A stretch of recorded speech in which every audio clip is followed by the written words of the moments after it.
All populations, the large majority of people, are decent human beings who want to live in peace with their neighbors. If you start asking real questions and really seek out the answers, you can find them. I realized this was probably the biggest cover-up I had ever seen. This sounds like a conspiracy theory, except it still exists. My hope all along has been that when all of us learn these facts, especially the American population, we will all join together. All races, all ethnicities, all religions will all join together saying, we need to change policies that are deeply misguided and causing great tragedy.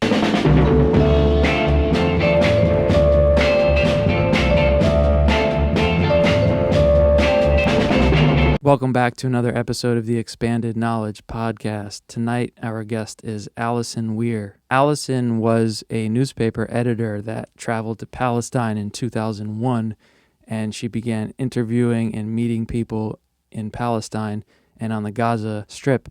And she began reading and speaking on the topic throughout the U.S., and then founded an organization called If Americans Knew to inform and educate the American public on issues of major significance that are unreported, underreported, or misreported in the American media. When Americans know the facts on a subject, they will act in accordance with morality, justice, and the best interests of their nation and of the world. With insufficient information or distorted information, they may do the precise opposite. Alison is also the president of the Council for the National Interest. Alison has studied the refugee issue in Palestine as well as the history of the Israel and Palestine conflict. She believes that open-minded examination of all available evidence informed by universal principles of human rights, self-determination, and justice for all people is the only way to truly understand this conflict. Exposing the truth is, she believes, the best and only hope for justice and therefore peace for Palestinians, Israelis, Americans, and indeed the world. Alison has spoken her message throughout the United States and throughout the world. She's done briefings on Capitol Hill, presentations at the National Press Club, the Center for Policy Analysis on Palestine, the World Affairs Councils, and at numerous universities, including Harvard Law, Columbia, Stanford, Berkeley, Yale, Georgetown, Fletcher School of Law and Diplomacy, Vassar, the Naval Postgraduate Institution, Purdue, Northwestern, and the University of Virginia.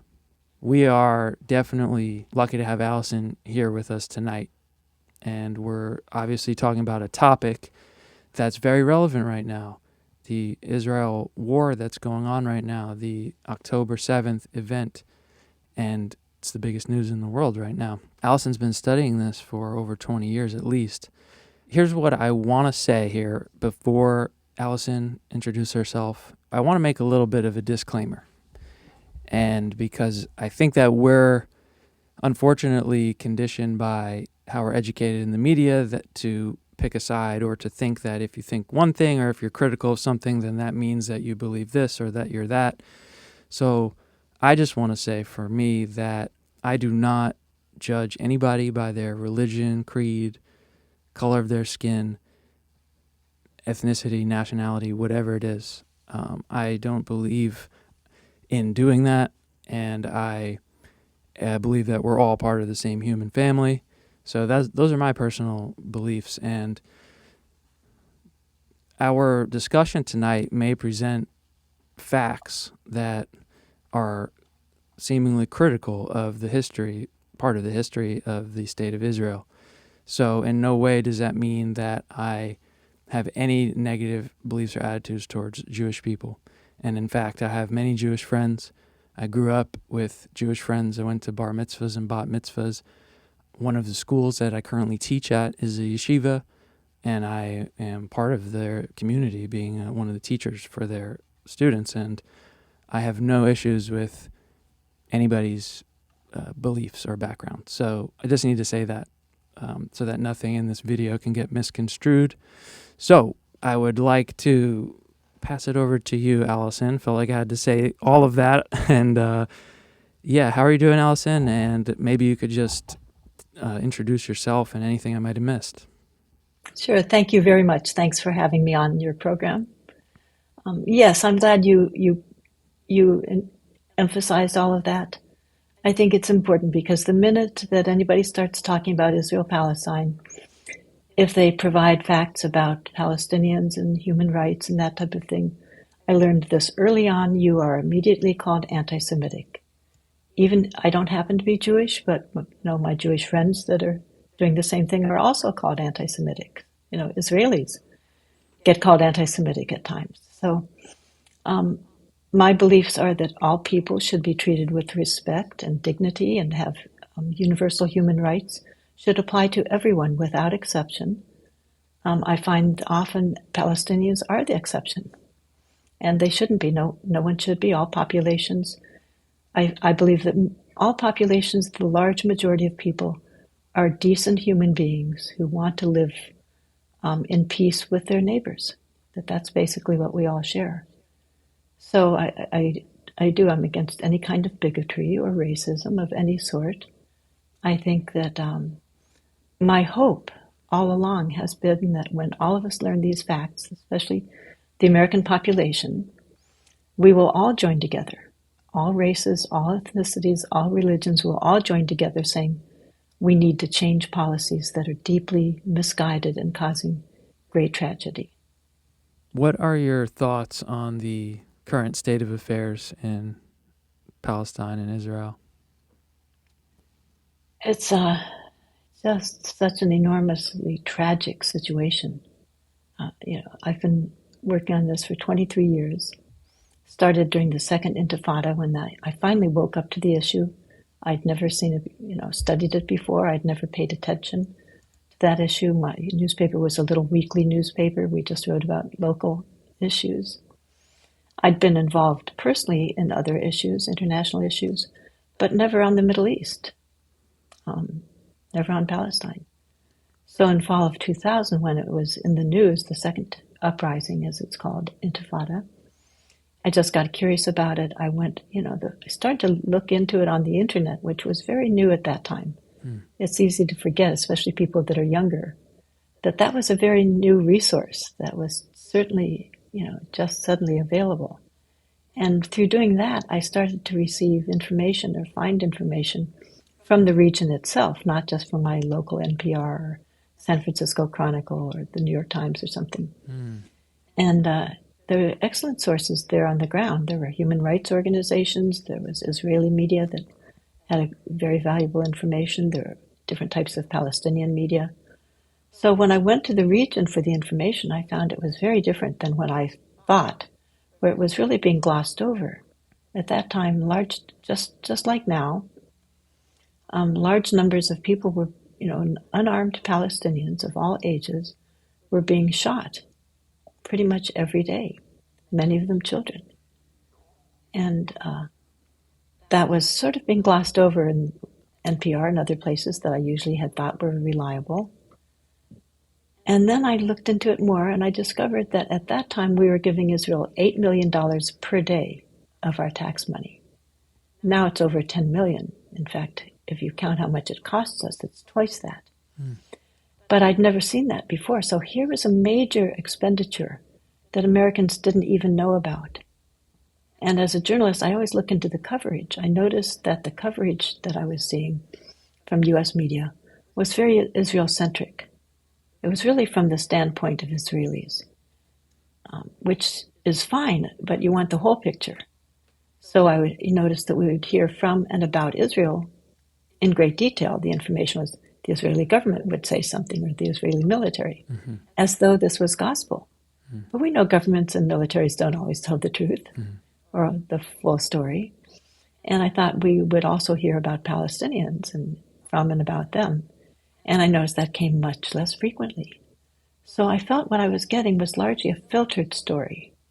Not so much that it was out and out falsehoods. Sometimes you find those. But in most cases, it was just, there's that saying, a half-truth is a whole lie. So we were getting sort of a half-truth. And when I should have noticed that, I'm guilty that I didn't look into this before ever in my life. That was pretty late in my life. So I realized this was probably the biggest cover-up I had ever seen, because I felt the cover-up was going both among the liberal half of the country and the conservative half of the country. Usually it's one half or the other. But in this case, it seemed to be across, the full gamut. So, and I discovered, so therefore I realized that I was at a point in my life, my youngest child had just started college, so I had more flexibility, and decided to go over there as a freelance reporter to see what was really going on for myself. So when I did that, I saw firsthand the tragedy, the devastation already, and this was long before Hamas became the party in charge of the Gaza Strip. And what year was this? This was early 2001. Okay. So Hamas you discovered the subject in your own just investigative journalism, and then you were like, I want to go over there and really look at this. That's right. Okay. I'd looked into it for a few months because it started in that started at the end of October. Right at the beginning of October. So it got your interest just because it was a current event, and there was no particular kind of. No, it was suddenly in the news, sort of the way that it is right now. It was one of those blips when it was in the news for a while. Which is funny because it's the same way that I've gotten into this topic. Is this happened, and I'm like, my history on that region's always been a little thin. I was like, I need to know what's going on here. I can't keep living like this. So I got some books, and that's how I came across you. But yes, please continue. That's great. Yeah, it's exactly the same idea. You just think, oh yeah. This is, I keep seeing this is in the news, and I've never really known much about it. What's the background? That's exactly what I did. And so after several months, I decided, well, I'll just go over and, as I just said. So when I came back, I started pretty early on. I started the organization If Americans Knew. Can I back you up for a second? And sure. Could you share a little bit about what you would want to share about what you experienced there, what you saw, what people spoke to you about? Yes, I'd be glad to. Okay. I saw that there's so much. I saw that people were, one of the things that you notice when you go over there, unless you're going on a guided trip, in which case a lot of this it might not be noticeable. But when you travel alone, I noticed that that both Gaza and the West Bank were basically, I would call prisons. Because a prison is someplace where somebody else holds the keys. You can't get out unless an armed guard, lets you out. So that's literally what it was like there. It was already like that. You couldn't leave the city unless an armed guard let you in or out? The area, like to get into Gaza. The Gaza, actually. There was already a barrier around it. So there was one. I was coming in from Israel to go to Gaza. And the first time I tried to get in, they didn't let me in. The soldiers that guard the entrance, that are there, it's a checkpoint as they call it, but not like one of our highway checkpoints. I mean, these are, armed guards. And these are all serious weaponry. Israeli soldiers, IDF? Israeli soldiers, okay. Yes. And the West Bank, also, to get into the West Bank, you have to go through a military checkpoint to get in. Now, and then within the West Bank. Why, if I can ask you, I don't know if you have this offhand, but when did that start and why? The barrier started in about 1991, and then became more and more fortified over the years around Gaza. The West Bank, a wall is currently pretty much fully built around the West Bank also. Mm-hmm. That started later. So the West Bank is more porous. At least now it's less porous, but originally there are more ways you could get in if you went around the checkpoints some other way or something like that. And what was the rationale for making this? The rationale is that they sort of, to understand all of this, you have to go back a ways. Right. So what you have to understand is and maybe we will focus on Gaza since that's what's mostly in the news now, but we can talk about both. But in terms of Gaza and the West Bank, the way Israel was created, and I did not know this before, is that there was a movement called Zionism, political Zionism, that began in the late 1900s that wanted to create a Jewish state somewhere in the world and fairly early settled on Palestine. There are international conventions in Switzerland where Zionists proposed this plan. So then over the coming decades, they tried to implement it. More and more people moved to, at that point when they proposed this plan, Palestine was about, and it was called Palestine. You can look at old maps. People try to say there was no such thing, just look at an old map and there it is. So Palestine had a population, it was, an ancient land, so of course it was fully populated for the time. Mm-hmm. It was about 80% Muslim, about 15% Christian, and about 5% Jewish. At that time, living without conflict. They'd been living together for centuries. Mm-hmm. But this Zionist ideology wanted to create a Jewish state on it and dispossess 95% of the population. It's important to know that this Zionist movement was really pretty fringe, an extreme movement. Most Jewish people around the world, including in the region, including in our country, including in Europe, did not join this movement. Their response was, why would, I don't want to go over there, I'm fine here. There were problems, of course, some places, but the vast majority did not join the Zionist movement for many years. Mm-hmm. But so there was an effort for decades to get more and more people to go there, to take more and more, to try to take more land.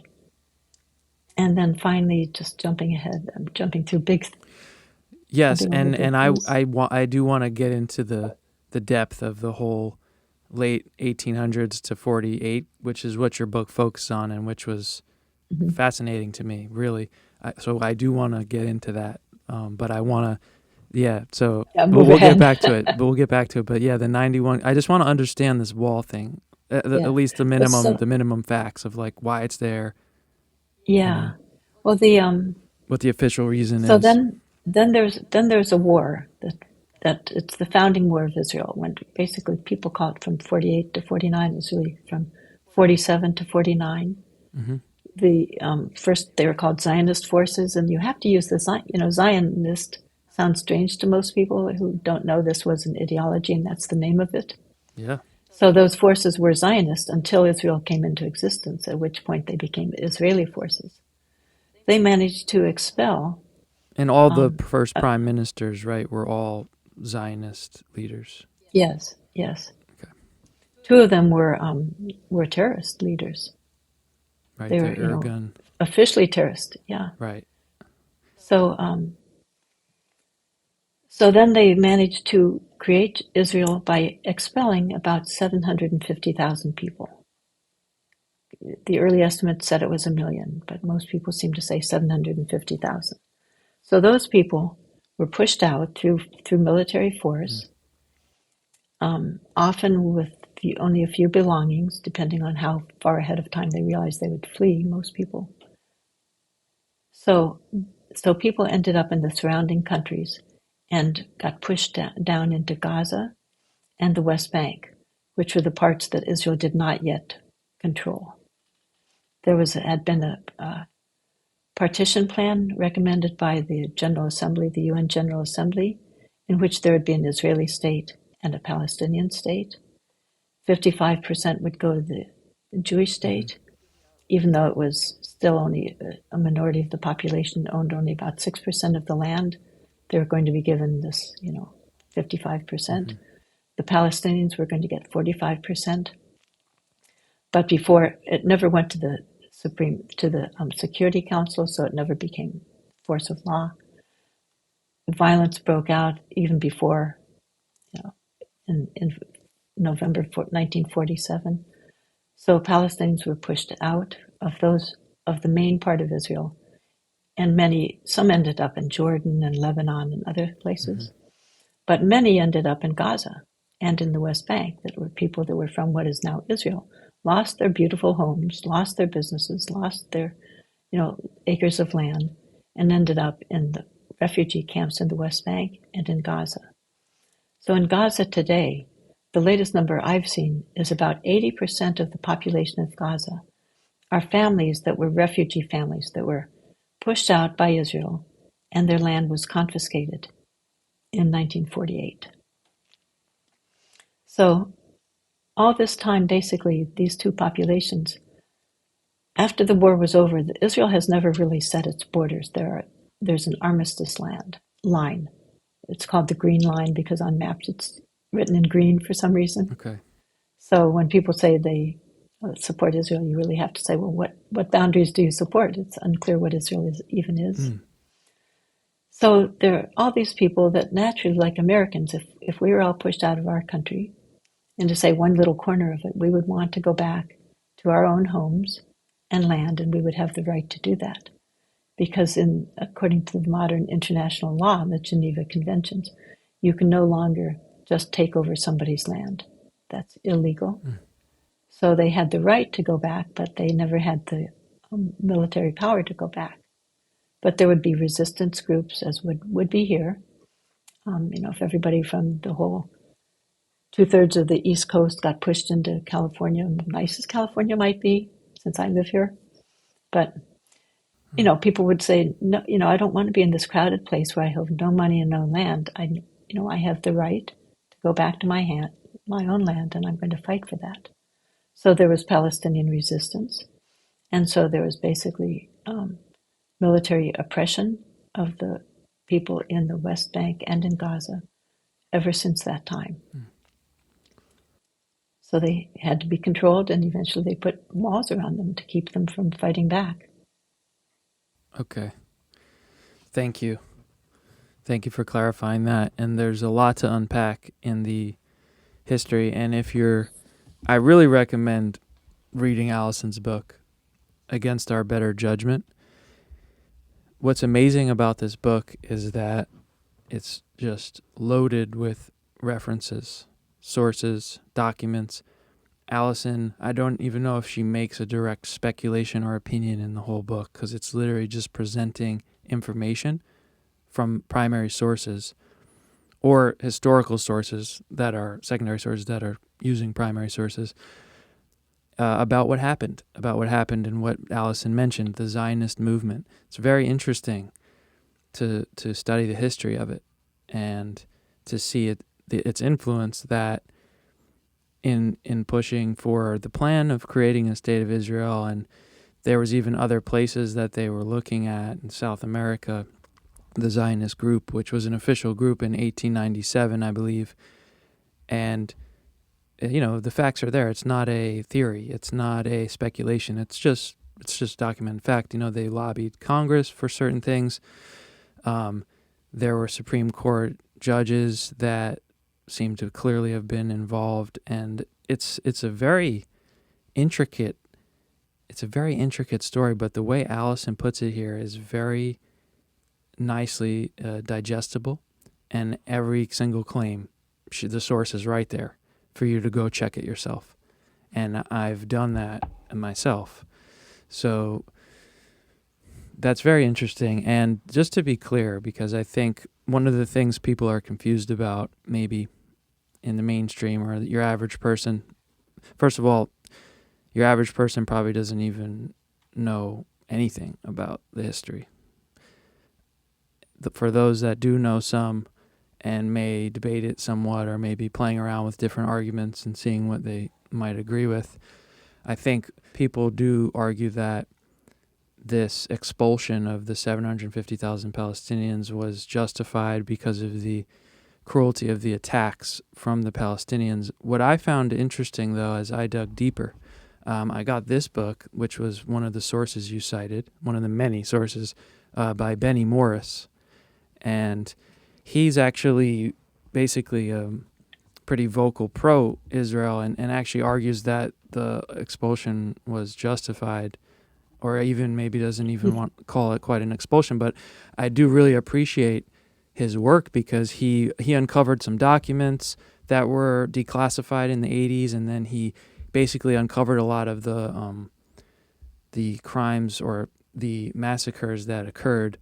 Some wouldn't call them massacre, but I know that that's a whole nother can of worms. But my point is this, and correct me if I'm wrong, and this was my understanding after starting to read this book, was these attacks by violent groups in the Palestinian Arab population they were actually orchestrated by elite leaders, an individual named Husseini, and it wasn't the Palestinian people. In fact, the way Benny Morris puts it is the vast majority of the Palestinian people, they didn't even have really a concept of there being a nation state. And they lived in their village. That was their world. So they weren't attacking the Zionist settlements.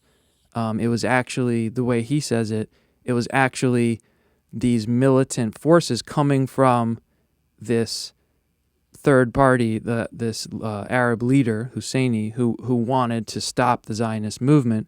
So those attacks weren't the people, they were the militants, and sometimes they got dragged along. And I thought that was really interesting because it's like, okay, so it's really not justified, in my opinion, what happened to the refugees when the vast majority of them didn't even have an identity with a nation state, and they were just fine kind of living in their village. And those are, I would imagine, the majority of the people that were driven from their homes. So I don't know. Correct me if I'm wrong in any of that. And yeah. Well, some were major landowners, were highly educated. So there was actually, I mean, again, we have to put ourselves in that position. If somebody came to the United States, started immigrating here, as most of our ancestors did, pretty much all, almost all. Right.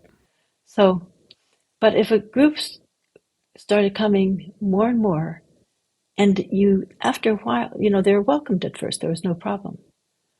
After a while, you noticed, wait, the goal is to push us off our land and take our land. It took a while because, many people were in villages, and, there were major cities. Jerusalem was certainly a major city. Nablus, so there were major cities with, universities and major businesses, and it wasn't just villages, of course. But that was a minority, though, at least how he puts it in the book. Yeah, I mean, here it's probably it's a minority in most places, especially at that time, that period of history. Right. I mean, the better book I would recommend, Benny Morris has done very valuable work. I did, as you saw, I used his work quite a bit. He does say, he not only says that they were justified in ethnically cleansing Christians and Muslims, he said they should have done more. The problem is that they stopped too soon. They should have ethnically cleansed every single one of them. This came out, he wrote this in some articles in the LA Times, etc. So he was pretty ruthless. So I think, again, in our position, when you realize, wait, they're pushing me off my land, they're taking it over, they're pushing us out, they want a, Chinese state here, just to name some random place. They're going to take our land, push us off, and completely, we would no longer have our land. It will be taken over by another population. So when that started to happen, there were riots, as they called them, in 1922, I think it was, in 1929 and 1936, by people not wanting to be pushed off and not wanting their land taken away from them. And there was also resistance against the British British mandate, right? That's right. Both the Zionists and the Palestinians were fighting against the British often. The British allowed Zionism to continue and enabled it. But certainly at times they did try to restrict the immigration. They thought they would do a white paper and think, why are there these riots? And then they say, Palestinians see that this new population is going to be their overlords. And they were right. That was the plan. So then so then Britain would restrict the immigration for a while. And the Zionists around the world would say, look at that terrible Britain. They're not letting us all move there. So, there was that dynamic going on too. Right. So people look at what was the original sin of Palestinians was that they didn't want their land taken away from them. They didn't want to be pushed out. And pushing them out was illegal under international law. This was written about quite a bit at the time. The Americans that were there were often there for religious purposes. And one of them was a very famous Dead Sea scholar who wrote a book called Palestine is Our Business. His name was Millar Burrows. And he wrote that, this is a great injustice. Americans should not let this happen. Yeah, and in fact, one thing that you opened my eyes to was in the 40s and the decades before and after the first war where the founding of Israel ended, you cite a lot of sources that strongly felt that way, both rabbis, prominent politicians, prominent journalists, Albert Einstein. There's like so many people who just were simply saying, hey, this isn't, and State Department officials, they were simply just saying, hey, this just isn't right. This isn't okay with our international agreements of what we feel is ethical. But it seemed to just kind of happen anyway.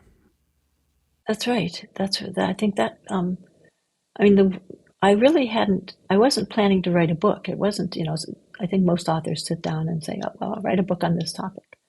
I just had gotten, when I came back, like you, I had seen what was going on at that time, but I wanted to read more about why it was happening, what the background was, why the U.S. would be supporting this tiny country of Israel that has almost no natural resources. So the claim, that's done because this was in U.S. interest didn't make any sense.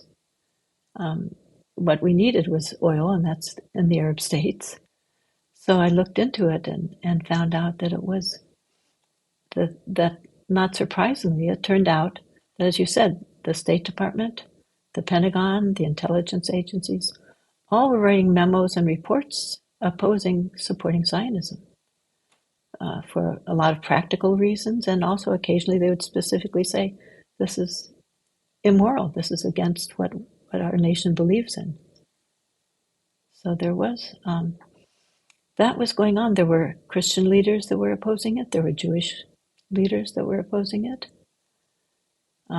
But what managed to push it through was a special interest lobby, the Zionist lobby, had become very powerful then as it is now. And Harry Truman, who was recognized Israel almost instantaneously when it announced its, it was suddenly the new country of Israel was announced. The U.S. and the Soviet Union were the two countries that immediately recognized it. And Harry Truman did it over the objections of all his advisors. General George Marshall, who was the famous World War II general, and Marshall Plan, a very significant person, had said to Truman, if you do this just for the sake of an election, I won't even vote for you in your next term. But Truman said he said, I have hundreds of thousands of people eager for the state of Israel. I don't have hundreds of thousands of Arabs constituents. So then as now, it was basically just special interest politics. Yeah, right. So when you went to study this subject in the book that you wrote, what made you decide to go from the late 1800s with the founding of Zionism up into basically the 47-48 war, as opposed to the last half of the 20th century? Well, I actually planned to write two books. Okay. In fact, I'm trying to remember, I probably planned to write one book and then just said that it's time to publish this.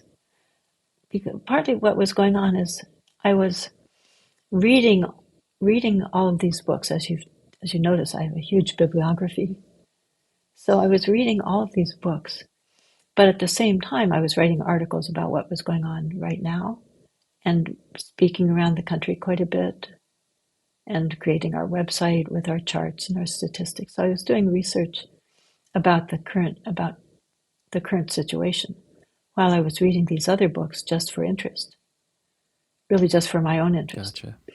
And then I kept seeing people not understanding basically about the American connection, how significant the U.S. had been, although we didn't know it, and about the fact that the U.S. establishment, surprisingly, had actually opposed Zionism, because usually the establishment runs things. But in this case, it hadn't. So I kept learning all this information and hearing people, intelligent people, getting it wrong. So I finally thought, okay, I just have to write an article about this aspect, not just about what just happened in the West Bank or in Gaza. Right. And so I started to write it, and of course it got longer and longer. And then we have a number of booklets on our website that give information. So it was just at first going to be one of those booklets. And in fact, before it was done, I thought this was so important.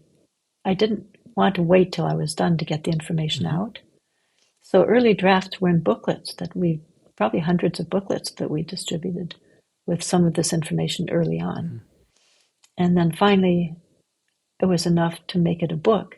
And I should be embarrassed, but because in my introduction I say, this will next year and in a few years there'll be book 2, and this is 9 years later, and book 2 is not even begun. The reading for it is done.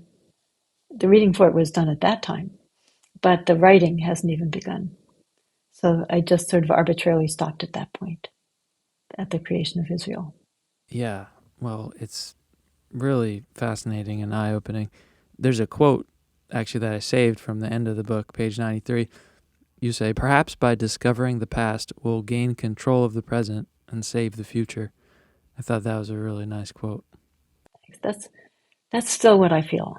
I still feel strongly that that's...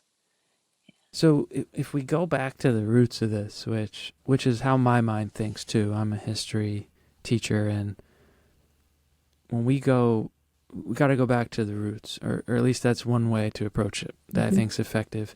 And you talk about the Zionist movement and how it starts to develop in the late 1800s, 1897, the World Zionist Organization is founded.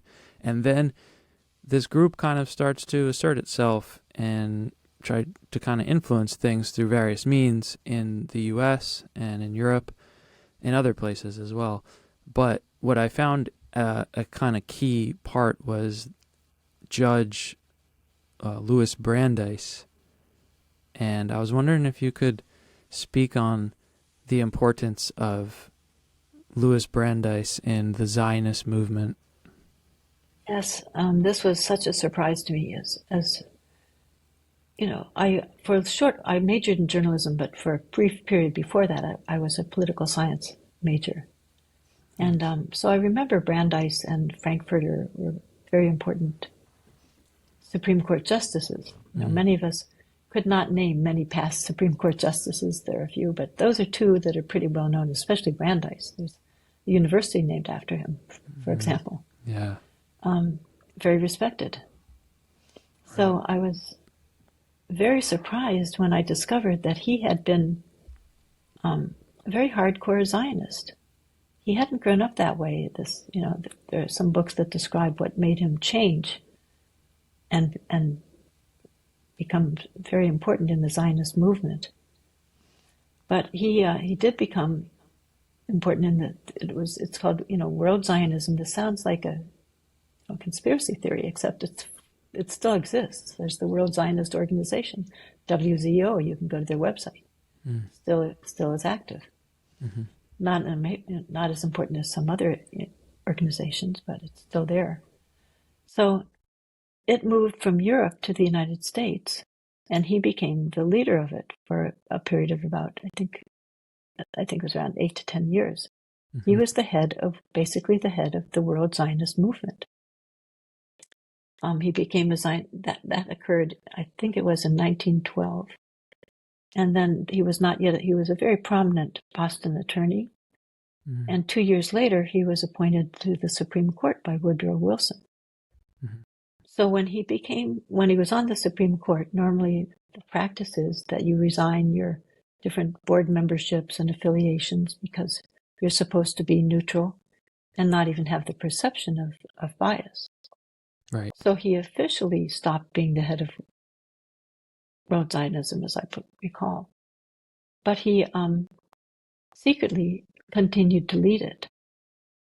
And his loyal lieutenants would come into his Supreme Court chambers and report to him about their activities, and he would give them directions of what to go out and carry out.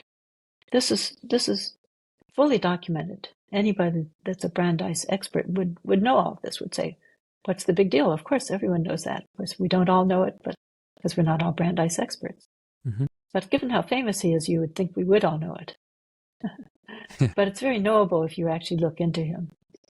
What's less knowable, because it's only in 2 books, well, Okay. now that my book is out, I guess 3 books, Okay. talks about this aspect. He was, maybe I'll, it's so explosive, I always have to tell people where I got this information. Yeah. One of the books I read was by Peter Gross, who was a well-regarded journalist and author who was at the New York Times for many years. Then he was at Harvard. He wrote a number of nonfiction books. So he was a fully respectable author and journalist.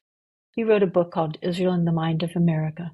And in there, he says that Brandeis was the head of a secret society called the Perishing.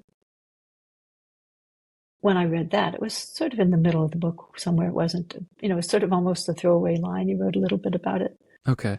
So then, of course, I went to the footnote and found that he was drawing mostly from a book in the American Jewish Historical Quarterly. So I went to, online, you can research these things.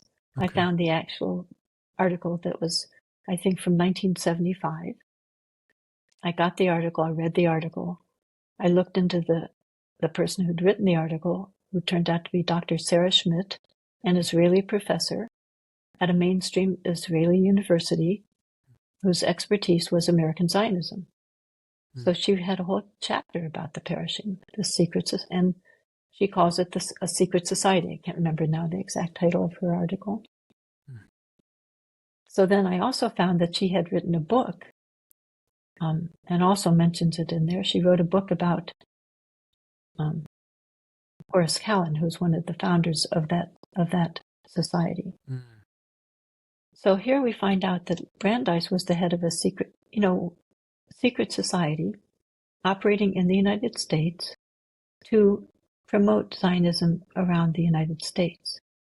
And he was connected with Harvard, where Felix Frankfurter got a position at Harvard specifically because the chair was funded by a very wealthy man his last name was Schiff. I've forgotten right now his first name. Funded a chair for him, so then Felix Frankfurter was there. And the two of them worked together to push their agenda. This was written about in another book. So that was a major change. That was so the Zionist movement at the beginning. It started at the same time that World Zionism did. It was just a sort of adjunct of it until it became more central when Brandeis became the leader at that time, and the U.S. was already fairly influential. So Zionists were writing that to succeed, they really needed to get the American public behind them. Right. So. And one thing you do a really good job of is all of the stuff that you just shared, it's all in documents coming from the official Zionist committees themselves. And I remember in regards to the Perishing secret society you mentioned, if I recall, there was documentation directly from that group stating what their goal was, or maybe it was directly from Horace Kellen or Keller, forgot his name, but Kellen, where he was saying their goal was to kind of infiltrate all of the universities to educate a future that would have Zionist goal as the main thing driving them. They would do, and it was something, I'm paraphrasing, it was something along the lines of, we will do at all costs necessary to establish the ultimate goal, which was to get a state established, which they had decided would be in Palestine at that point. So again, if you're listening, read it for yourself, investigate it for yourself. It's all documented there, and it's very interesting. And the Parushim part is very interesting. I want to look at the sources you mentioned myself. It seems like that's something that would be less people would write about it, but it seems like there's actually some strong hard evidence that it exists, and that Brandeis was part of it, or was a leader of it. A leader of it. Okay. He was such a prominent individual. Mm. So when he became part of the Zionist movement, they were very excited, and he was a major speaker on Zionism. He promoted it in his own speeches. So his activism on Zionism was not secret. Right.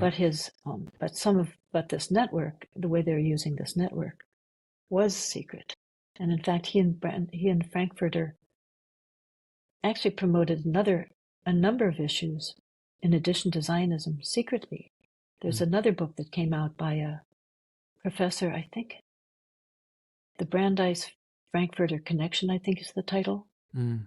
And they, by another mainstream professor, I think, at the University of Virginia, I think maybe where he's from. Mm-hmm. And in fact, I afterwards wrote to him and asked, did you know about the Partition aspect of it? And sent him my sources. He said he had not known about it and found it very interesting. But they had also colluded secretly on other things. Super interesting. And so basically from 1900 roughly to 1919, that whole period, those couple of decades, the Zionist movement's taking root. It's starting to spread its influence. It's kind of educating a whole generation of influential people to work towards this goal together. And it's starting to gain roots. And then Brandeis becomes Supreme Court, so that gives a lot more pull. And you do a great job of documenting all that. And then it seems like the Balfour Declaration was a turning point in a way. And what you opened my eyes to is the clear documentary evidence that essentially the kind of behind the scenes thing with the Balfour Declaration, which the Balfour Declaration was when Britain officially declared that they would support the creation of a Jewish state in Palestine. They didn't specify a whole lot more, but they said that. And apparently, which is documented, Brandeis, as well as other people pushing for the Zionist agenda, they went to London over a long period of time and basically said, hey, we know you want the U.S. to join World War I to help you. U.S. at the time was isolationist, and this was a big debate going on in the country, but most of the public was against war. They were isolationist. That was the kind of norm at the time. And so America wasn't joining the war. And so the Zionist leader went to Britain and said, hey, look, we think that we can probably sway the policymakers, or we're going to at least try for you to sway the policymakers to make the U.S. join your war.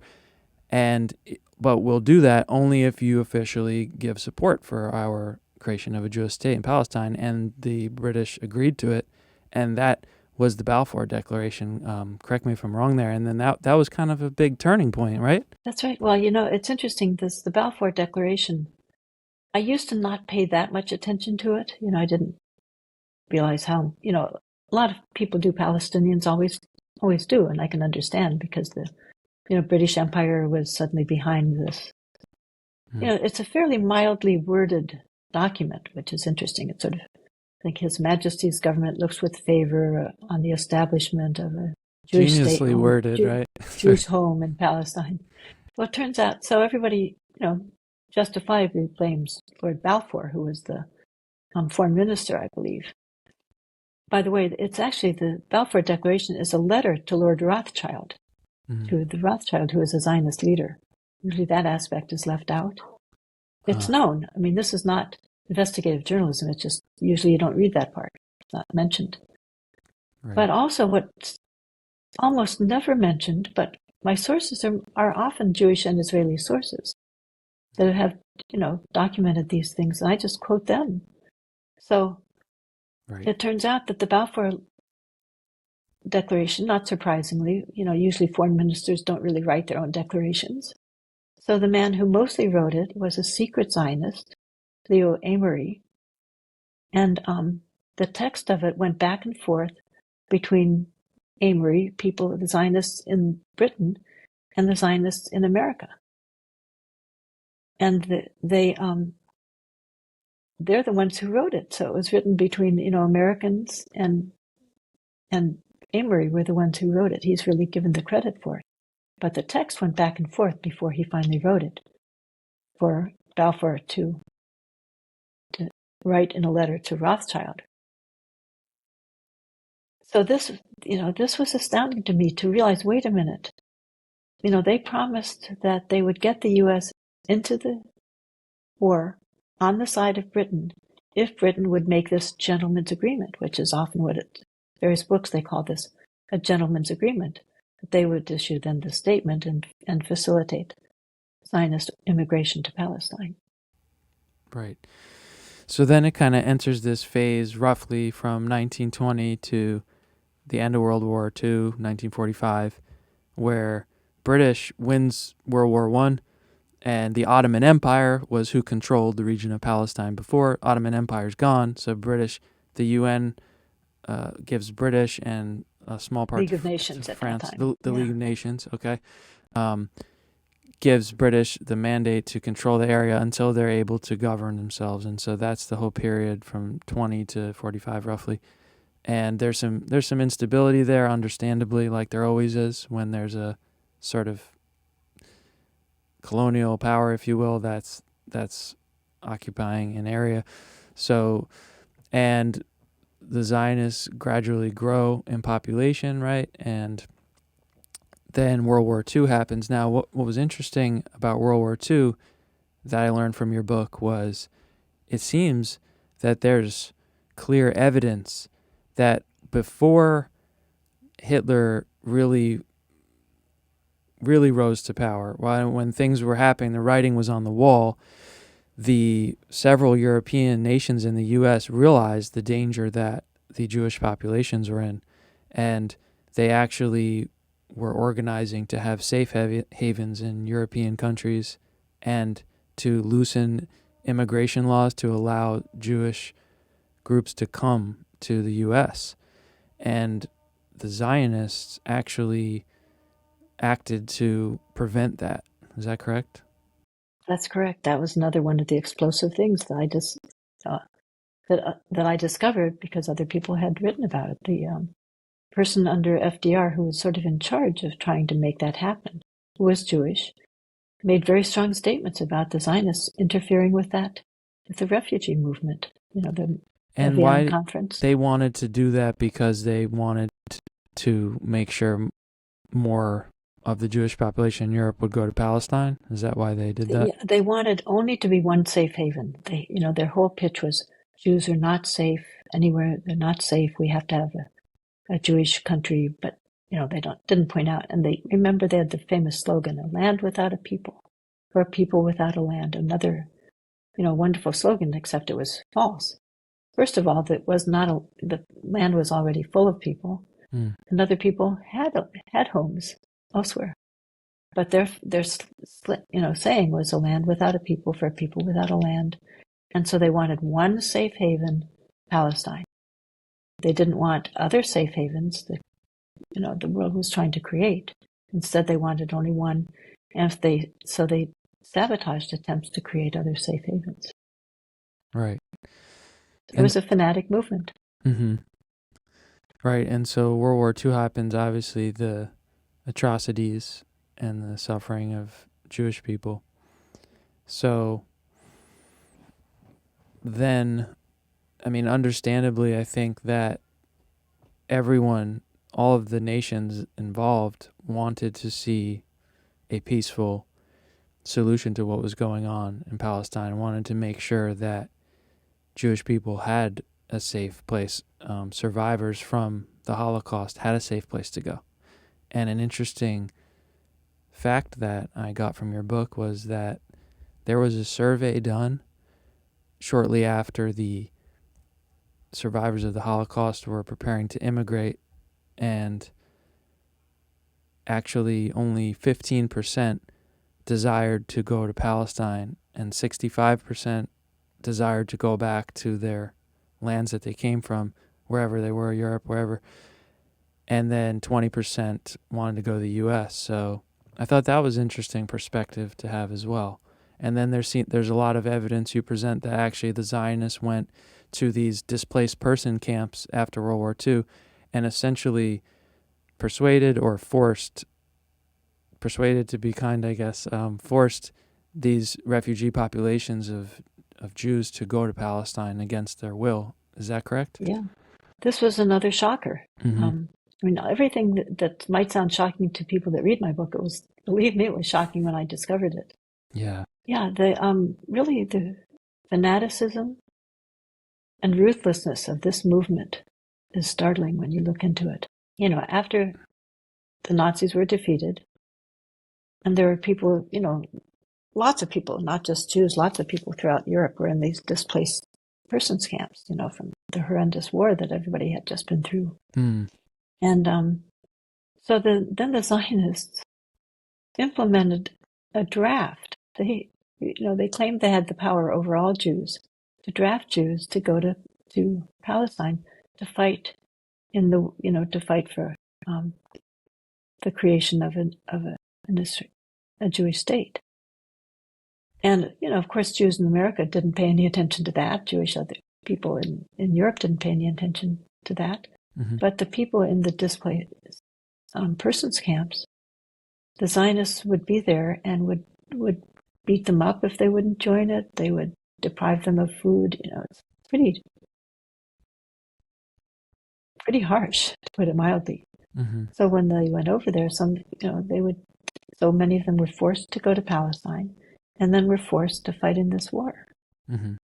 Yeah, and I want to just make it clear to listeners that, and correct me if I'm wrong again, there was an initial partition plan presented where it was something like 20% of the region would be for a Jewish state. I believe maybe 55 or 65% would be Arab, and then 10 or 15% would remain British. And that was the first partition plan presented. And actually, about the 1920s, I think. Okay. And so the Zionists were actually willing to accept that, and the Arab Palestinians did not. But I think it's important to remember that the person that rejected that was one individual leader from one faction who was in control of Palestine, and it wasn't the Palestinian people voting for what they wanted. It was just one person. So there's that. Plus, you had a fact that I remember where, and I believe it, correct me if I'm wrong, I believe it was the first prime minister, Ben Gurion. If it wasn't him, then it was Menachem Begin, and there was a direct quote from him saying, basically, we'll take the percentage we can get now, but ultimately the goal is to populate the whole entire land. Like, he said that directly. So that's right. That's an important fact, I think, that people should understand. People will, the Zionists, they have certain talking points that they repeat, and then everybody repeat them, and without looking into them. So it was like, there was the partition plan, and then all these Arab armies come in and invade poor little Israel, and somehow it wins. Mm-hmm. So the reason it won is because they had been planning for this. It's if somebody comes in and secretly plans to take over your city, and they're getting weapons and, more and more plans, mm-hmm. and you're just living your life. So that's what was going on there. There was gun running from the U.S. They were breaking U.S. laws all over the place. And that's all documented. Secret. A lot of this was really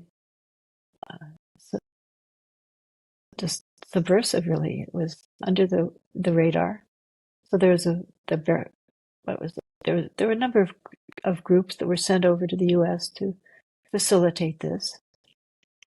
Peter Bergson Group, I think, was the name of one of them, that was secretly there as part of the Irgun, which was a terrorist gang. Everybody recognizes they're terrorists, mm-hmm. Who's looked into it in Israel. So they managed to get major weaponry from the U.S. to the Zionist forces. They got planes, I think it was from Czechoslovakia, places like that. They were building up their forces. And they had ethnically cleansed, I think it was something like 250,000 people. The fighting began, there'd been fighting of different clashes, larger and larger fighting between the Zionist forces and Palestinians and against the British at periods of time. But in fall of 47, when the partition was coming out, then there was more fighting. And the Zionist forces pushed a bunch of, several 100,000 people out before there were any Arab armies involved at all. Then when Israel then officially declared itself a nation in May of 1948, then about 5 or 6 Arab armies joined the fight. But what people don't know is the number of people under arms in all those Arab armies and the Palestinians combined were smaller in number than the Zionist forces. Right. So it was not surprising that they lost that war. In fact, the U.S. State Department knew that they were going to. Right. It seems that all parties involved knew what was going to happen. Yeah. Again, maybe people have heard what there were 33 massacres by the Zionists. You can read it. These are written about in the Israeli media. Often have done excellent investigations and have this documented, so you can read grisly descriptions of what went on. And many people have heard of some, but there were many of them. And those are just the ones that got out. To my understanding, those files from the military from that war are still largely classified. That's right. There's a lot still classified. There was something like 400 villages were destroyed. So it was, very, very, huge amount of violence of all kinds against the Christians as well. As I said, there were a lot of Christians that lived there. After all, that's where Christianity began. So Christians were attacked. Christian churches and monasteries were attacked by Zionist forces, all documented.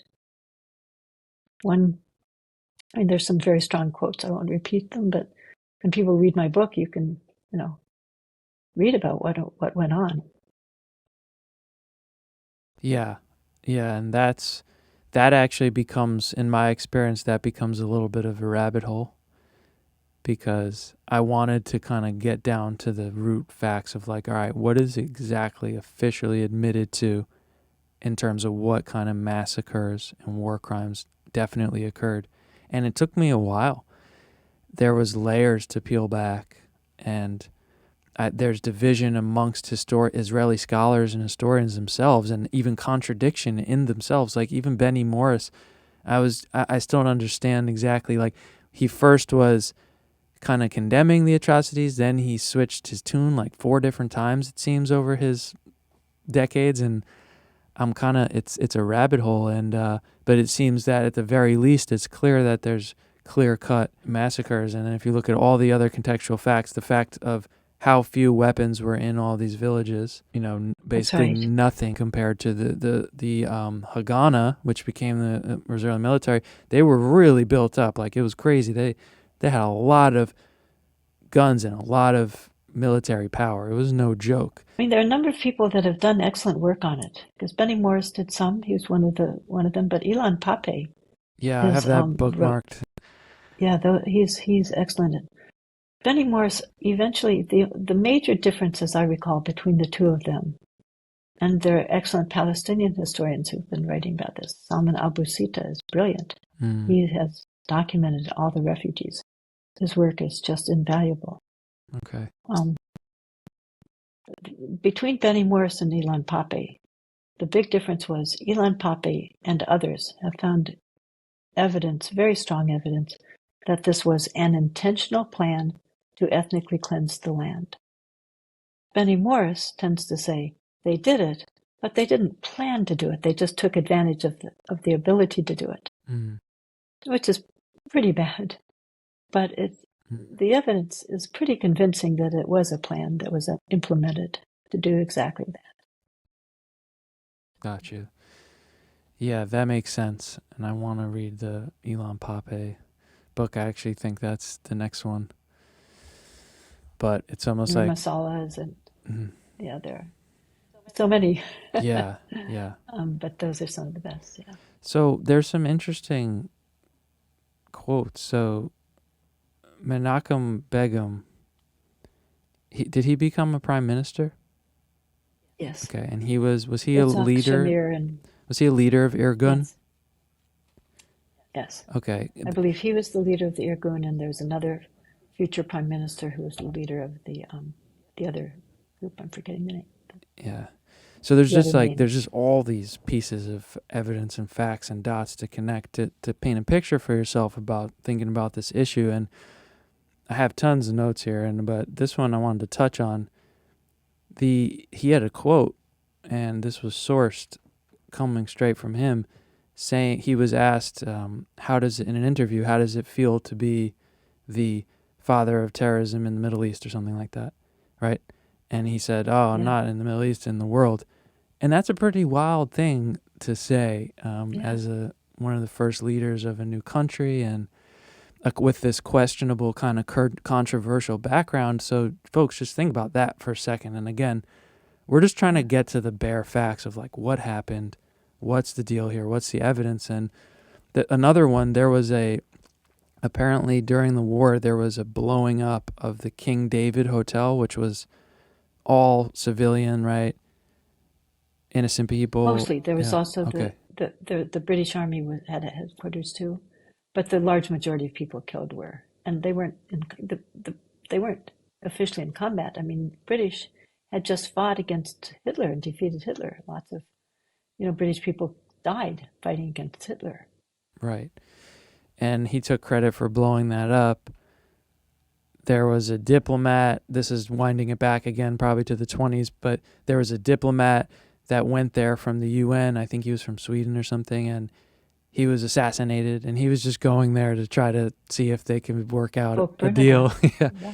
So there's just so much. It's clear that this group that Yeah. was the group in power, this Zionist group, it was pretty radical, as you say, to most of our standards. And, so this all happens and in 47, 48, and then it's officially the state of Israel. And what's interesting in the last chapters of your book is then it sort of dives into that next phase, which is the international community in the United States even was recognizing, okay, it's kind of crazy that this all happened, and now there's 750,000 Palestinian, or I don't know if that's the number of refugees, but was that roughly? I think Okay. that's how many were pushed out. Okay, yeah. So, and they're trying to go into these neighboring Arab countries, which don't have enough resources for their own populations. So, there was this sense in the international community of like, all right, they should be able to go back to the house. Basically, you can keep the state of Israel and still govern the whole land, but let the Palestinians go back to their homes. And even President Truman, who was the one that kind of, because he would get the votes, he kind of like helped the Zionist agenda. Maybe it wasn't Truman, or it was the State Department under Truman. They even sent a letter saying, we're gonna withhold certain funds that we agreed to provide unless you let 200,000 Palestinians back, and that was rejected. Within an hour, I think the person said that Truman's office called and said, "We're not doing that." So there seemed to be this period where there was some international pressure to allow some of the Palestinian refugees to go back to their homes, and that was successfully resisted as well, right? That's right. They even they imply at one point, and again, I wrote the book a number of years ago, and I've been immersed in current events. But Israel was allowed to join the General Assembly because they basically said, or implied, they said that they would let the refugees come back, but they didn't mean it, and they didn't do it. And I think that's in my book, so people can look up the specifics. Because after wars, people often flee and then often go back. When there's peace. Right. So I feel like the whole period from 47, 48 to now is a whole nother study. And it's almost like I'm really glad that I know a lot more about this history from the late 1800s to 47, 48. And it's all very relevant, very important, and eye-opening, fascinating. So now it's like on my to-do list is to get up to date with from then till now, which is a whole nother can of worms. And it was great to dive into a lot of this. There's actually so much more dynamics to it.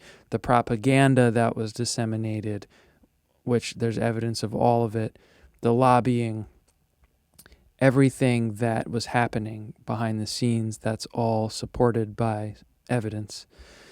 But in the interest of time, I would like to ask if you mentioned current events and how you spend a lot of your time now on current events, and now this is going on. And so I was wondering if we can come up to the present time now, and I wanted to ask you, what do you see being the solution? What do you see being at play here? What's at stake here with this recent development?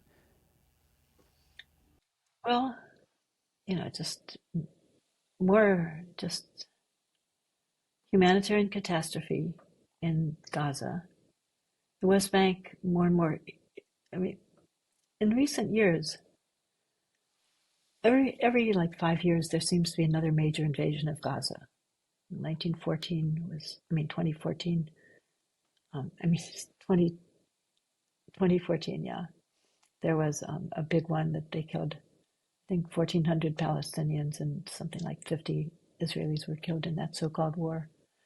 So these big invasions go on periodically, a few of them, and those make the news. What people don't realize is every day, literally, I'm not saying virtually, every day, Israeli forces go into the West Bank, various villages, beat up people, abduct some people, and often destroy crops, destroy homes. That happens all the time. That's just happens every day. So that's now with what's going on in Gaza, that's been happening even more than before.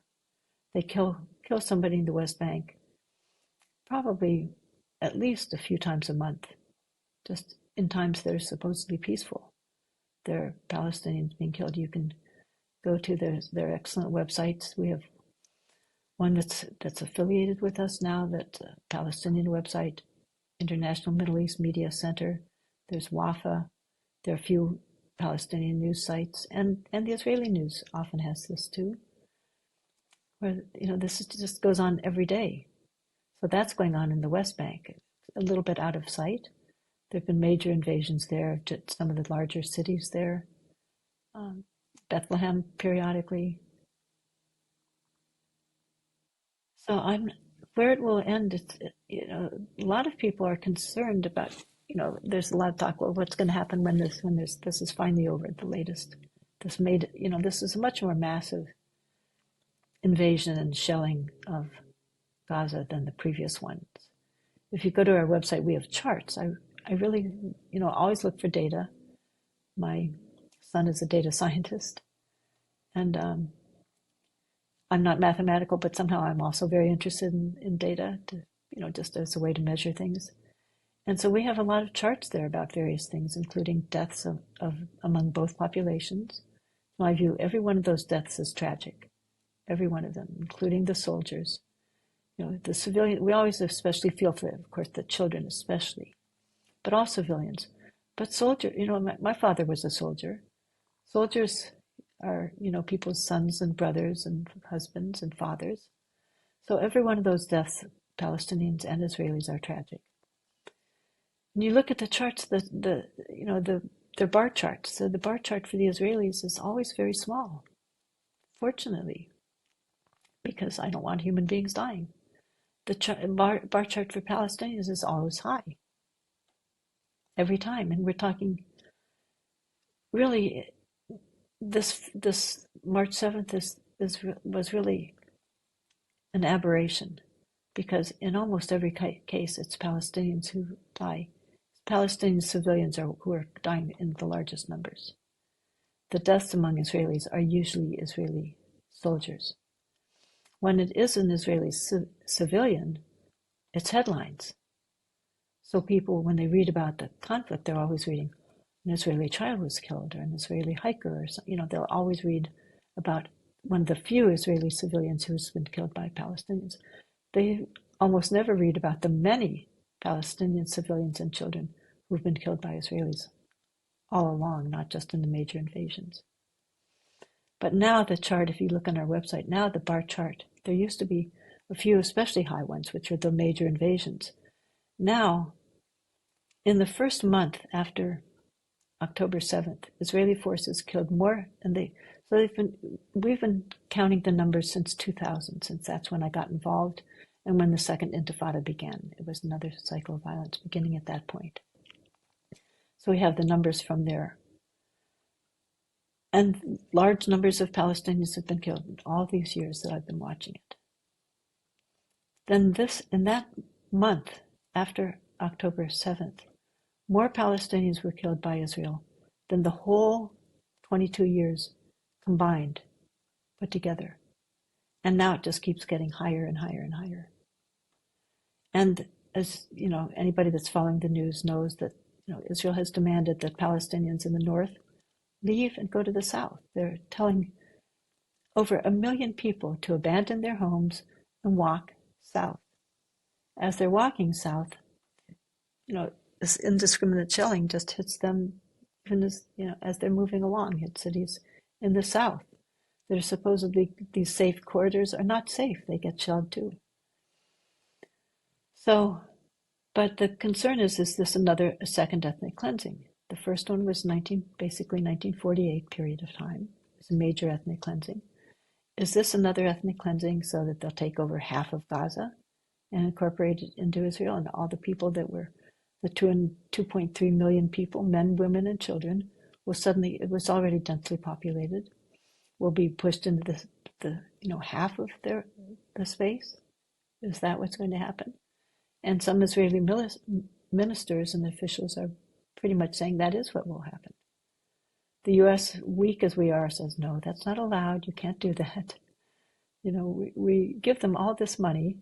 It's supposedly our proxy, but really Israel runs the show.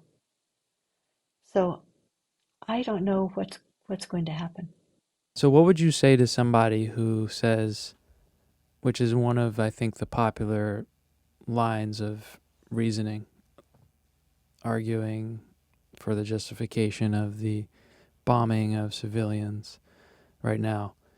What would you say to someone that says, well, Hamas is a terrorist group and they need to be wiped out so they never come back, and Israel is targeting terrorist organizations and trying to minimize civilian deaths? What would you say to someone that says that and says, so how could you think that this is wrong? Those are the Israeli talking points. As we know, and anybody that studies history and studies wars, there's always war propaganda. I'm sure both sides or all sides always put out their propaganda. Well, Israeli propaganda gets repeated in our news reports as though it's true. So it always takes a while. Unfortunately, Israeli citizens, there are very good Israeli journalists and American journalists and researchers who try to find out, even in real time. Often afterwards, people find out what went on. But during, even in real time, people are investigating what really went on.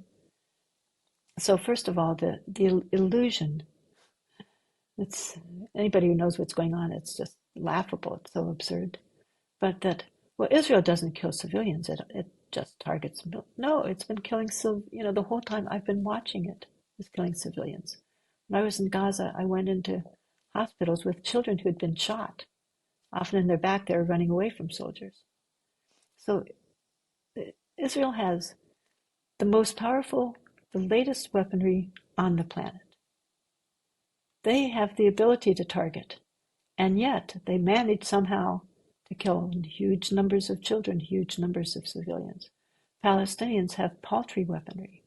Their big invasion, this is the first time really, probably, this is off the top of my head, but it's probably the first real invasion into Israel. Went a little ways in, just around Gaza. They had hang gliders, pickup trucks, motorcycles. And their rockets, by the way, people always hear about rockets.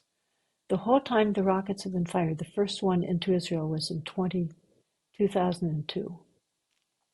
Since that time, through today, unless any happened, the total number of Israelis who've been killed by Palestinian rockets is 47. 47. So people always hear about thousands of rockets. Barack Obama said, what would I do if thousands of rockets? Well, 47 were killed. They mostly, through most of the time period, they're small, homemade. Sometimes now they have more advanced rockets. We have a whole section on it on our website, showing the kinds of rockets, etc., showing the weaponry. The homemade rockets don't have guidance systems. Israeli weapons have guidance systems. They have drones. They have the ability to, they would have the ability, if they cared, to not kill massive numbers. I don't know, maybe I'm wrong, but just using common sense, it seems like it just doesn't make sense.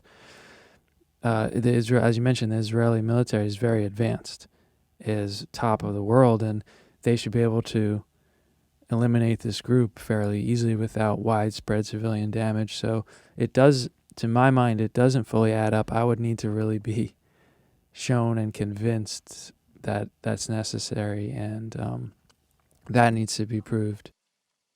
That's right. And remember, it didn't start October 7th. Israeli forces have killed thousands and thousands and thousands of civilians before this time. It was just invisible to Americans. Yeah. So why do you think that these actions that are right there in plain sight, why are they not condemned by leading nations? But now Israel has, most of the nations today find, and even this lobby is worldwide. Truthfully, just look into the facts. So there's a very powerful lobby in Britain. There was a documentary about it. There's a very powerful lobby in France that's documented. So in all of these countries, there's a significant lobby that has a great deal of power and influence, and nobody wants to go against them. So, but finally, with this really brutal massacre that's going on, and anybody that looks at it, watches the real news coverage of it, is a horrific massacre, horrific humanitarian catastrophe. Look at this. Israel is turning off the electricity in Gaza. They're shooting fish in a barrel. And so they've turned off the electricity. They don't have enough food. They don't have enough water. They're letting a paltry amount of, quote, humanitarian aid in while they're shelling at the same time.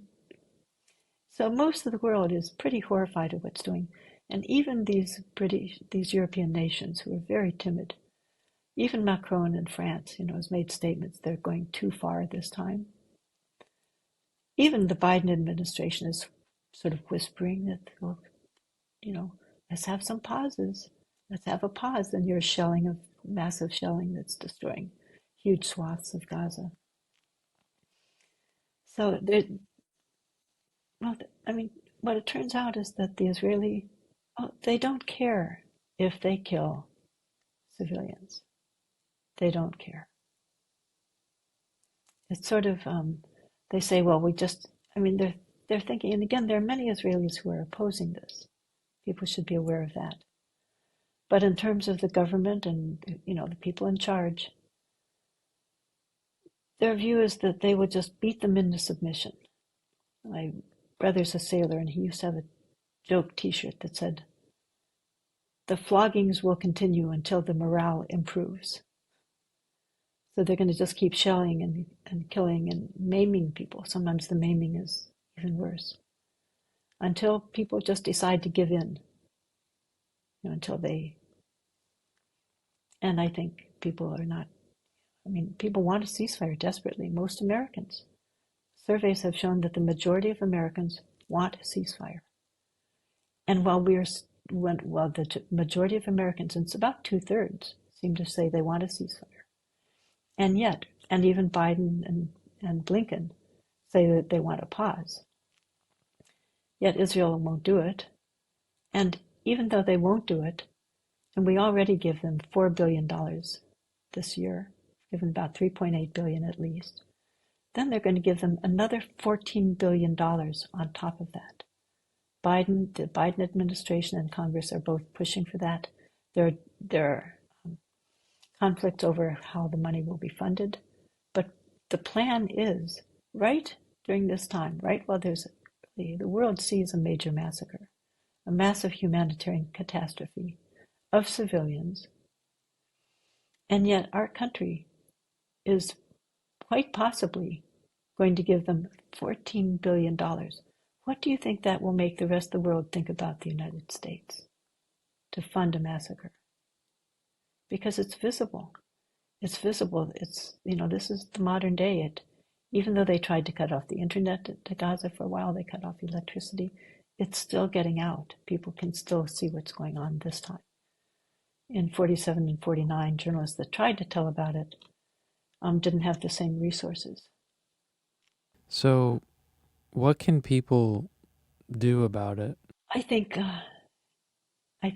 the reason I started the organization is that, when I saw what was going on and how wrong it was and how dangerous it was and how tragic it was and how long it had lasted, I figured the only way it would end was the American population. Because, right now we're the strongest country on earth, most powerful at this point in history. Because of a little special interest lobby, we are propping up Israel. We're giving it massive amounts of money. And as we've just seen, we shield it from the international community, actions that would be taken by other places. Nobody wants to take us on diplomatically or militarily.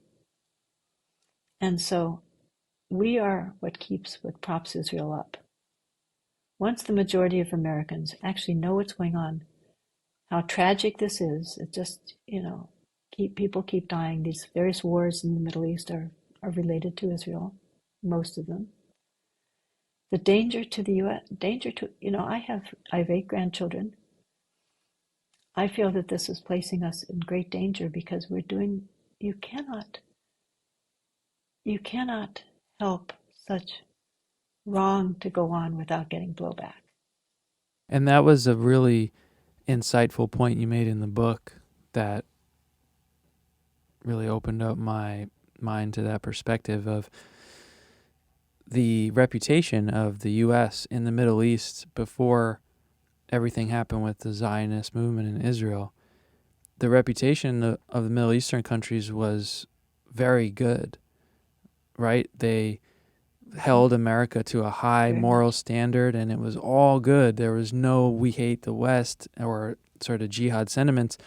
And it seems that it logically makes sense that after the United States supported the Zionist movement and everything that happened, a lot of them looked at the U.S. as an enemy. That was a large reason for it. Seems like that's pretty compelling. That's true. Yeah. It's absolutely true. After I've worked on this all these years, and again, it took me a while to reach some of these conclusions. Like you say, the book itself really just has facts. But my understanding, this is so huge. It's just so huge. Before that, my local journalism often showed both sides of local conflicts and local issues. And, you'd see people having, heated feelings about some local thing that was going on. And both sides would sort of have valid reasons. You'd sort of try to show the valid reasons. But in this one, it's just worse and worse. It's just on every level, the humanitarian level, the money level, the damage to the world, the damage to my country.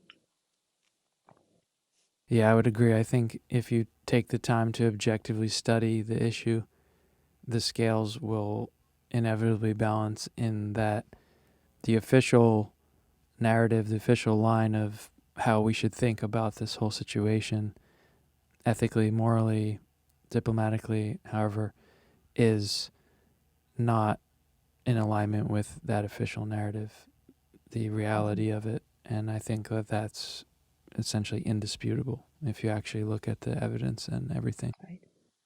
And there are people of every ethnicity that, some of the major people exposing this are Israeli, or Jewish, or Arab, or Muslim, or Christian, or European, or American. So it's a diverse group. I think sometimes I just think of that saying. I can't. All it takes for evil to triumph is good people to do nothing, because most people are good. At this point, most of us don't yet know the facts, and many people that know the facts are afraid to do anything because they don't want to be called anti-Semitic. But good people have to learn the facts and have to do something. I love that quote. That is that one resonates strongly with me. If good people do nothing, then evil will prevail, or something along the lines of the same sentiment of what you just shared. Yeah, there's a lot of other layers and details that we could talk about. I would ask you if it'll motivate you at all, that I would say, please write the second book. Please do the same thing with from 48 till now, and because that's what I want to learn next. And yeah, the way, again, like I said before, the way you just laid it out with it being meticulously sourced, to me, that's just so important, because when I'm reading something, trying to get to the truth about something, I just, when an author makes a statement and there's nothing there to say, where'd you get that information from? Yeah. It's like, I have to just take your word for it, and I don't know you, and I don't know. So, but when you put those sources there, and they're oftentimes the direct source of the information, their quote, the document from the organization, you just reach that point and where you say, okay, it's clear that was their motivations, at least officially. So And that's what when I read, that's what I want. Like, even if it's a place that I think this is a good author, I think this person's telling me factual information, but I want to know, where did it come from? How do you know? Where's the proof for it? How can I look into it further? Just, oh, that's really interesting. I want to know, where the information is so I can delve into it further. And it kind of always baffles me sometimes. I read these books, amazing information, not sourced, and I'm like, you had to have it somewhere in notes. That's right. Why not just throw it in there so we know? That's right. What I do see, it does take a while to do that extra step. Yeah. Like when I write articles now, I still almost always take the time to get embed the link, make sure it's the right link, make sure it's, so you can write faster if you don't put in the source. You can write faster, but it's not as valuable. True. So I'm going to be diving into your website. There's a lot of information on there, and one thing that I really wanted to check out was I saw that you had done 7 studies of data on how the media covers the conflict. Could you just briefly talk about that? And I know we want to kind of bring it to a close, but that was really intriguing. Yeah. But we did, and we haven't done these for a while just because it takes a lot of time.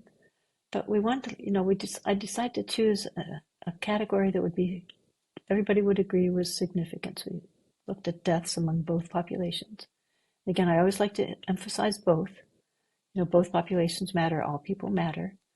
And it doesn't do any good to just learn about one population. You need to understand there are two sides to this. So we decided, okay, we'll find out how many Israelis and Palestinians died during it. Sometimes it's like a study for a whole year, coverage of a whole year, how they covered deaths among both populations.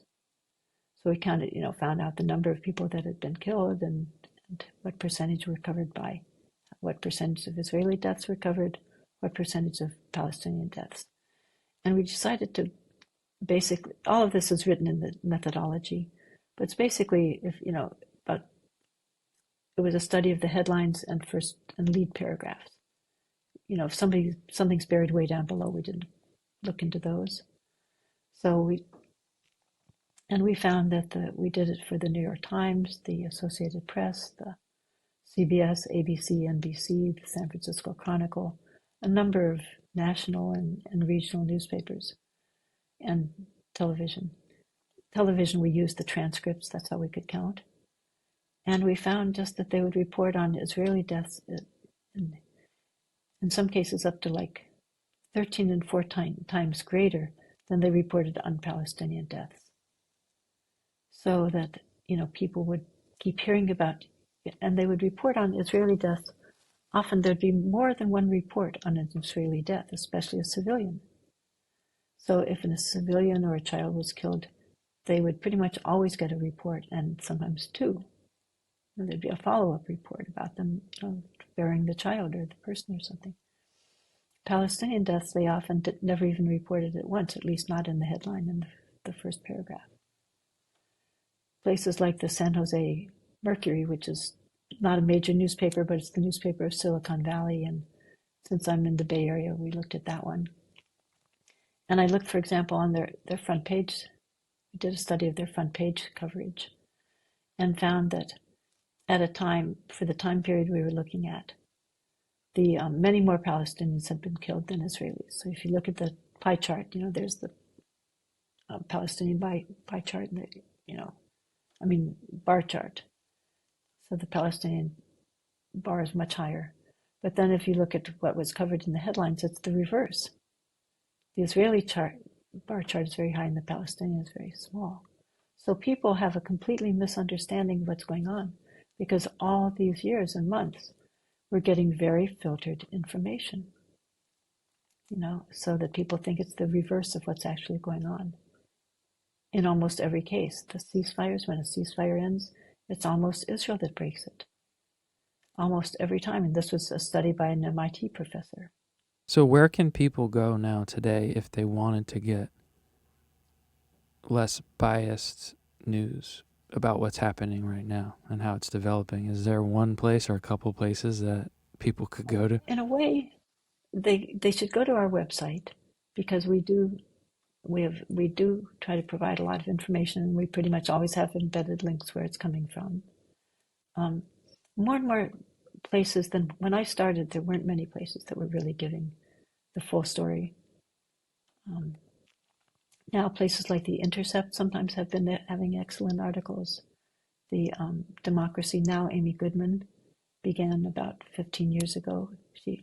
I met her early on on this issue, and she gave a speech in Berkeley and said, I'm Jewish. I went to Jewish school, I think she said. So she was just brought up to be pro-Israel, and she had never questioned that. And then she started to, and now Democracy Now!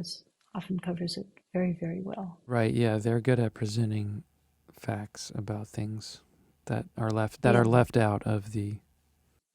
And with us, we're mostly, again, we're small. We're very small, so we basically are trying to get out the information that's not being covered. So we don't put in what everybody already knows. We're putting in the facts that you wouldn't know otherwise, or probably wouldn't know otherwise. Yeah. Well, I'm certainly going to be sharing the work that you've done. Thank you for doing it. It certainly has opened my eyes up, and I will certainly be making informational videos using the information that you have put out there. So clearly it's having an effect I'm sure you'd want it to have. At least I'm one example of that. And teaching college students, when this happened, it was a very productive discussion we had, and what happened with the Harvard students and all that. So it was a very fruitful discussion, and I was glad, because if I didn't read your book, if I didn't investigate it myself, I wouldn't really have much to say about it to the college students. That's right. I would have just been like, well, yeah, I can't really talk about it because I don't have enough information. And now that I do, I can understand it, and people can do that themselves. They just need to educate themselves. It's a lot of it now. If you start asking real questions and really seek out the answers, you can find them. Agree, 100%. That's what it boils down to. I agree. So yeah, I'm going to be doing that and looking forward to learning more. And I'm going to be actually going to your website more to stay up to date on this issue. I really hope that things move in a positive direction. And to do my part, even though I'm just one person. I'll be trying to share this information so that more people can understand it and hopefully can ultimately influence public policy. It seems like one of the roots that could potentially be cut out with not just this issue, but so many issues. You mentioned the lobbying. If we could find a way to change laws on lobbying, because that seems to be at the root of just everything. Because I think campaign donations, I think that the politicians would be decent enough people in general. I have that much faith in humanity that they do generally the right thing. But it's these control groups with financial power lobbying that really just set the agenda. And what can we do about it? I completely agree. That's right. Because, a decent person can be in Congress. They have to run for election every 2 years. They have to get the money for that. And if they talk about this issue, which very few are willing to do because they know, okay, major campaign donations will go to my opponent. And then they'll have the best campaign money can buy. And voters, without knowing this is going on, will vote for that person and not know it's because, some lobby, often it's this one or some other lobby, has been, is funding them, basically. Yeah. One thing just to mention about our website, we actually sort of have two. We do have two. We have three websites, really. But the main one is ifamericans.org. Then that's static because we created this about 20 years ago. And we needed to be able to update it more easily. So then we started another one called Israel-Palestine News, where we post pretty much daily reports are on that one. So if you go to the main one, .org, but I think we have both saved. So if you go to the main one, we do say for current news, go here. There are a few places we say it. So you can go to the main one and then you find that one. Then this is the main one. If the main one has all the background information and context and charts and history and everything. But the new one has the new, most of the new things are put on the new one. So when you go to the first, the main one, you'll get huge amounts of content. But for the updated and the stats, we try to update. We try to keep those up to date. But then you go to the newer other one for the updates. We also have one called Israel-Palestine Timeline, where we have been putting the names of everybody killed among both populations with a short little paragraph, and actually it links to a longer one telling about Israelis and Palestinians. So we had been doing that. Then they've now killed so many Palestinians, and there were something like 1,200 Israelis killed. Now, what is it? About it's over 1,000 Israelis and about.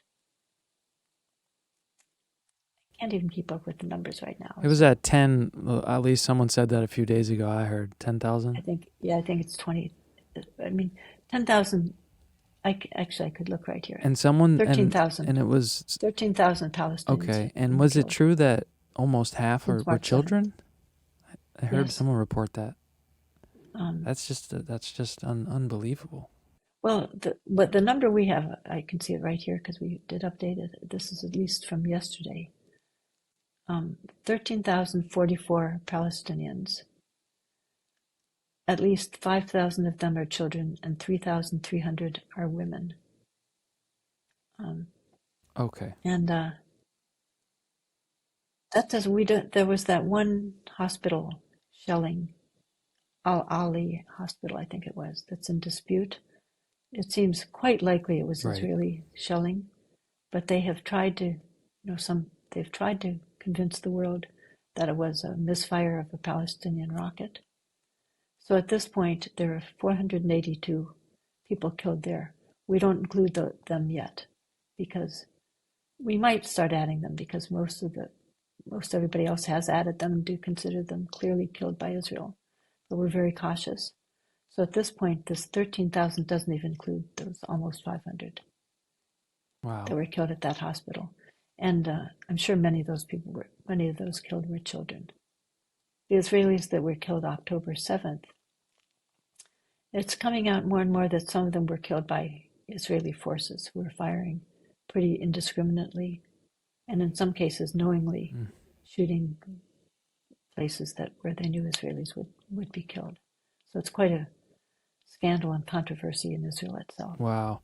So thank you so much for coming, Alison. Again, just so people can go there, ifamericans.knew.org, which is a great name, by the way. Love that name. Thanks. Then we have Israel-Palestine conflict.org.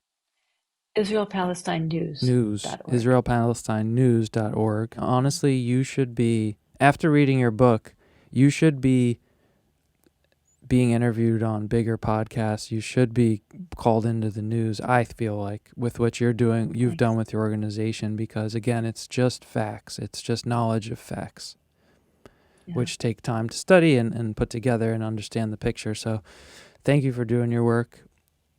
And thank you. Yeah, I was hoping, really, before this started, I was thinking of just sort of semi-retiring and maybe just writing the second book. And then this is, so maybe that'll happen at some point. Yeah, October rolled around and you were like, I think this is the year I'm going to happen. Right. And then go back full time. No. Wow. Okay. Well, please keep going, because it'll make a difference, I feel. Thanks very much. All right, Alison. So I'm going to check out your stuff. I'm going to ask you for the links too, and I'll post them in this video. And okay. All right. Well, thanks a lot. Thanks so much, Alison. We'll stay in it was touch. really great to talk to you. Great to talk to you.